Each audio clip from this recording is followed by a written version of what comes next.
The Endless Golf Podcast, brought to you by Toyota. Welcome into another edition of the Endless Golf Podcast presented by Toyota. Joining me today at the beautiful Glenroe Golf Club here in Ocean City, Maryland, is a very special guest who happens to just be my brother, Donnie Vermillion. And Donnie, welcome to the podcast. Brother, thank you. Glad we finally got to do this. Absolutely. It's a pleasure to spend some time with you. I don't get to see you that much. You live in Pennsylvania, in beautiful Hershey, Pennsylvania. If you've never been there, it really is a gorgeous town, and you've taken me there a few times on some great tours, and we've spent some time there. It's beautiful, but it's always great having you here at the beach. And I got to say, I was thinking about this morning. When we were growing up as kids, what are the odds that you would be sitting here with me talking about golf? Because neither one of us grew up as golfers. No. We didn't even have a golf club in our home. No. Our dad didn't play golf, but here we are talking some golf. Well, two old guys with sports history, and we couldn't play anything else now. So we kind of turned to golf. I started when I was in my 20s, and I think you started maybe a little later than that. But we both gravitated to it in different ways. So yeah, the fun. athletic part of it, the fact that you can compete at an older age. Yeah. But I do remember, Donnie, growing up, we had a hoop in our backyard, and it was a wooden backboard, and it was kind of baby blue. Yes, it and was. we had some fierce battles back there. Yes, we did. Yes, we did. It was about 9 feet 8 inches. It wasn't quite 10, and I made it that way so I could dunk. Well, I'll tell you what, you're a little older than me, Yeah. so you had the advantage. I had a growing big up. advantage. But I think you made me a lot tougher because we certainly had some battles. But you mentioned it too. You didn't start playing golf till you were 20 years old, and Right. and some of the guys you work with kind of introduced you to the game. Yeah, I was fortunate enough to work for a gentleman by the name of Pete Bernheim. And we were doing IT work back when IT was in its very young ages. And one afternoon we were working out near Columbia, Maryland, and walked out, and we'd been talking a little bit about golf, and I had a mishmash of old junk. And he went to his trunk of his 1968 Oldsmobile Tornado, opened it up, pulled out a bag, and said, "Here, take those." And it was a set of McGregor's, persimmon, Jockey Burke irons, a big leather and canvas McGregor bag, and the only thing he took out was his putter. That's the only thing I didn't get. And I still have all those clubs today. Well, that's not surprising. And one of the reasons he's here today is not only because he plays golf and he loves the game, but also he collects golf clubs. And I'll challenge anyone. I've been in his basement, and I'm telling you, I don't know how many clubs you have, but it's in the thousands. Yeah, I probably have 400 or 500 woods, and I have probably 60 sets of irons. I mean, it's So amazing. it adds up, and then now counting wedges and putters, and God knows what all I've forgotten about. Yeah, I got a good collection. Although I've slowed down lately. You have, but I will say this, it's kind of amazing. As brothers, we're totally different in that regard because, as you know, we grew up, with a typical family in the 60s and 70s. Our dad and mom and dad had a train garden, and we used to, fiddle with that a little bit. My brother was very handy. I was not. I only cared about athletics, and he was an athlete himself. And but I will say, I didn't collect anything. Dad had all those trains. You collected the trains. You put them up in your basement. You've got the golf clubs that you have. You've got them set. They're in beautiful cases. Some of them, obviously. Cases, bags, yeah. Around your basement, which is your man cave, obviously. But it's kind of amazing. You got into that. What made you want to start collecting golf clubs? Well, I was a member at this golf club in Harrisburg called Blue Mountain from the early 80s until 97, I guess, when it got sold. And got to be pretty good friends with the PGA professional. And Don Lowe was collecting McGregor stuff back then. And then the transition between wood and metal happened in the early mid-'80s. In fact, Bernhard Langer was the last person to win a major with a persimmon driver in the 1983 Masters. Wow. So at that time, everybody was kind of making that transition, and they didn't want their persimmons anymore. They didn't want their blades anymore. Pings had come out for irons, and they started giving them to me. So I started with that. Then Don gave me some more stuff. eBay started. I started collecting and buying and gone to Goodwill and looking for stuff. And then Don left the business in 2016, and he called me up one day and he said, "Do you want my stuff?" I said, "Well, yeah, I mean, what, do you want me to sell it for you or what?" And he said, "No, I'm done." He said, "I'm out." And I said, "Yeah." So I got in the van and went over to his house, and I must have got 100 McGregor persimmons, Wow. 10, 12 sets of irons, mostly Wilson staffs, all different years from 1953 to 62. I mean, I just had so much stuff. You know, when I think of the golf clubs, I can only think of the stories behind those golf clubs, the players that played them. Yeah. And Oh my God. And the good players, bad players, the stories, the shots they hit with those clubs, because we've all had different sets of golf clubs through the years, and we've certainly seen the golf clubs evolve as well. Oh my gosh, yeah. And the biggest difference is the driver. There's no question. You know, that's changed the game more than anything else. I mean, the irons are longer now because they got the spring face and the perimeter weighting, but the basic game is the same except for the driver. You know, you talk about And the ball. Yes, and the ball for sure. I know you used to have a lot of balls.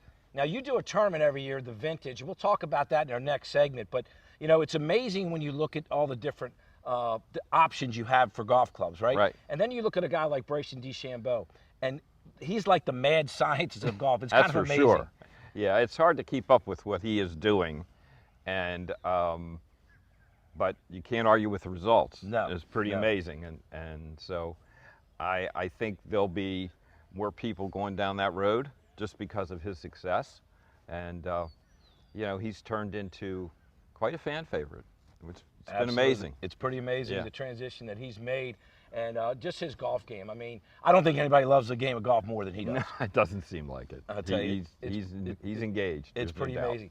But equipment is such a big part of the game, and your club selection. I alluded to this a few moments ago. You have the vintage tournament that you do every fall in the Hershey area. Let's take a quick break. We'll come back and talk about your tournament and some of the things that you've been involved with over the years as far as that tournament goes, and talk more about some of the unique golf clubs that you do have. So stay with us. That's good. And now a word from our sponsor.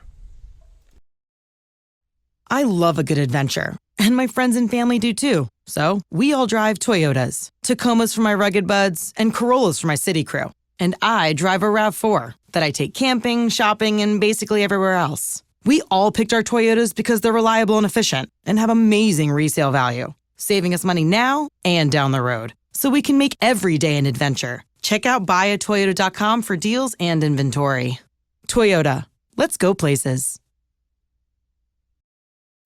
And welcome back to the Endless Golf Podcast presented by Toyota. Staying with me is my special guest today, my brother, Donnie Vermillion. And Donnie, we talked a little bit about how we got started in golf. And my story was a little similar. You know, I started at 29, and Tom Perlazzo introduced me to the game. And then Hunt Crosby kind of, taught me how to play a little bit. And then from there, Buddy Sass kind of gave me the lessons and made me as good as I am today, which is not great, but for not playing until I'm 29, I'm happy with my game and enjoy it every time we get a chance to play, Absolutely. especially when I get a chance to play with you. So talking more about your vintage clubs and your vintage classic you have in the fall in Hershey, Pennsylvania, and you do it, and tell me the rules. You have to use old clubs, old Right. balls, old equipment basically to play Right. the game, to kind of get a feel for a sense for what it was played like back in the early days. Right, back in the, what they call the glory days of golf, the 40s, 50s, 60s, basically. So we require that the players use pre-80s equipment. And in the initial runnings of the tournament, we would use Balata balls. Except for now, you can't find them. Right. And when you do, they look like eggs, because Balatas are basically a solid core piece of rubber wrapped on the inside with rubber bands, literally rubber bands, and then covered with a Balata coating or outer shell, but that shell cut very easily. So everybody's probably bladed an iron or a wedge at some time in their life, and you just nowadays just go up and hit the next shot. Right. Not back then. You had a Get big another smile ball, on your another you had a golf big smile on your ball, and that was gone. So that has really changed. But as it has turned out over the years, I end up supplying most everybody with clubs because nobody has them. Right. So which is fun, and I'll just bring a bunch of clubs to the site, and the guys go pick what they want, and then I've been supplying balls, and now we're kind of up to playing like 1980s, 90s, like top flights and that kind of stuff that you can still get, and they don't deteriorate as much as the old stuff. So that's made it a little bit better.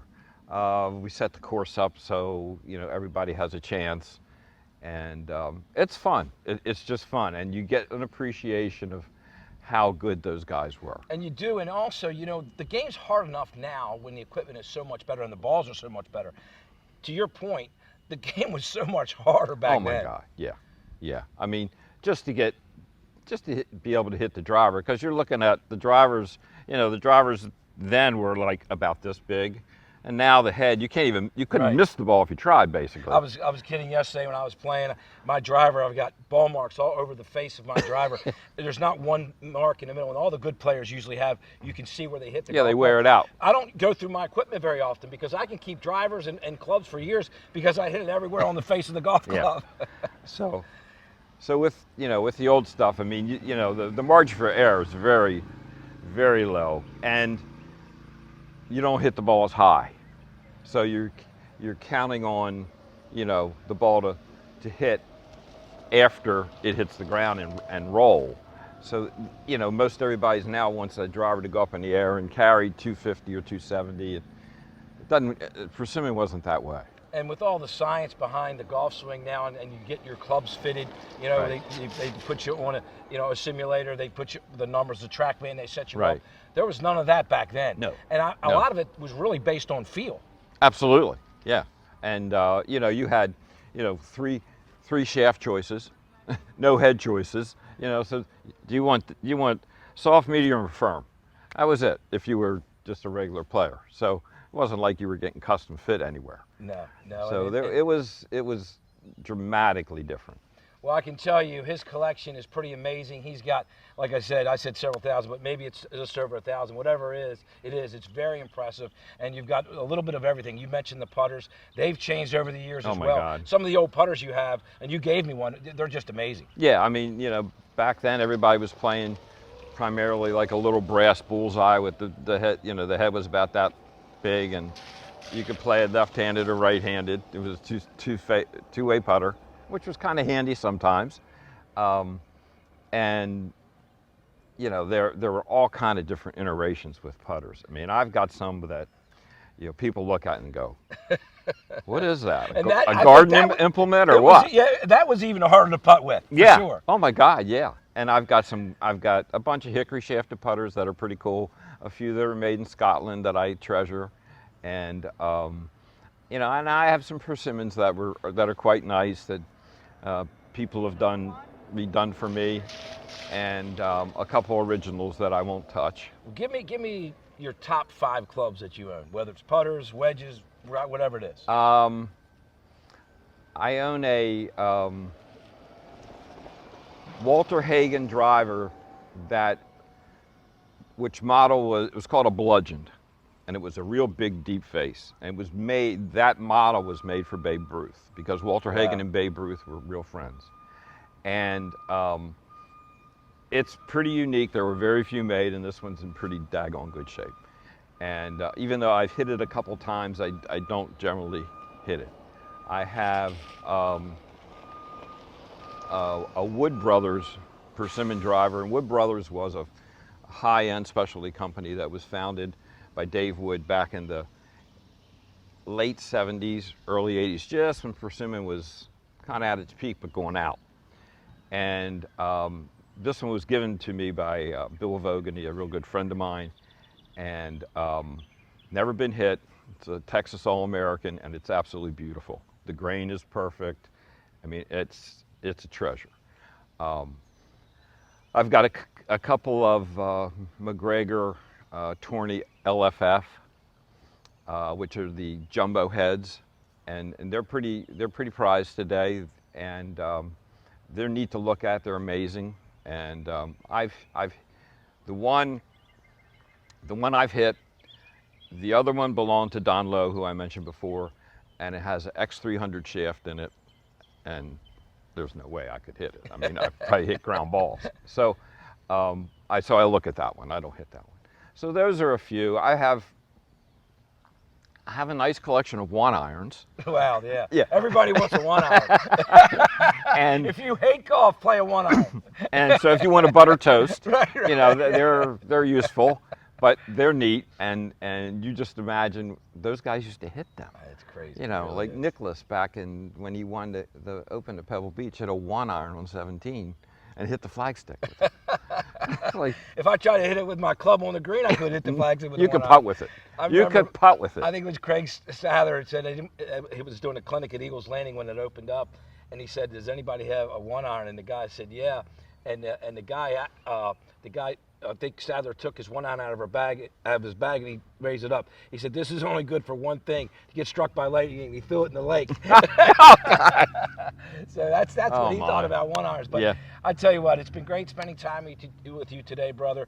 I know you have a great collection. I know you're very proud of it. If you're a collector out there and looking for some great clubs, my brother probably has them. And if you're looking to donate some clubs that are great, contact me. I'll get you in touch with my brother. I'm sure he'd be glad to talk to you. He could talk all day about vintage clubs and the way the game was back in the day. He loves the history of the game of golf, and it's great spending time with you. And the good thing about it, we get to make some more history today. We're going to play War Admiral here at Glen Riddle. Hey, between the two of us, we got 8 chances for a hole in one. That's right. There you go. So there Another you great go. Story. We'll see what happens. All right, Donnie. Great seeing you. Always, Great seeing you, brother. All right. We'll have some fun today on the golf course. We'll see you next time right here on the Endless Golf Podcast. The Endless Golf Podcast has been brought to you by Toyota.